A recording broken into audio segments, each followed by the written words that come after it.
నామానికి మహిమ కలుగును గాక. దేవుడి కృప బట్టి ఉదయ ఉదయ ఉదయ సమయంలో కొన్ని మాటలు చెప్పుకుందామండి. పరిశుద్ధ గ్రంథం నుంచి కొన్ని మాటలు చెప్పుకుందాం. యెషయా గ్రంథం 9వ అధ్యాయం 2వ వచనం మాట. చీకట్లో నడిసే జనాలు గొప్ప ఎలుగును చూచున్నారు. మరణ సాగల దేశ నివాసుల మీద వెలుగు ప్రకాశించమాట. హల్లెలూయా. దేవాదేవుండే చీకట్లు నడిచే జనాలకి గొప్ప వెలిగా ఉంటామట. హల్లెలూయా. చీకట్లు అంటే బంధకాలు అవ్వచ్చు, కష్టాలు అవ్వచ్చు, శ్రమలు అవ్వచ్చు, బాధలు అవ్వచ్చు. ఎటువంటి చీకటి సరే నీకు దేవుడు వెలిగా ఉన్నమాట. హల్లెలూయా. దేవుని తెలుసుకో, దేవుని పట్ల కార్యం జరిగిస్తాడు.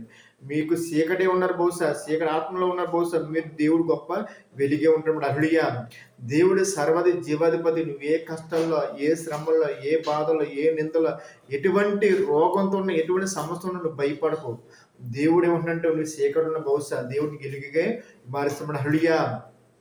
దేవాదేవుడు ఎన్నో పరిస్థితులు, ఎన్నో బాధలు, ఎన్నో కష్టాలు నా జీవితంలో దేవుడు మార్చాడు. ఎన్నోసార్లు నాతో దేవుడు మాట్లాడు.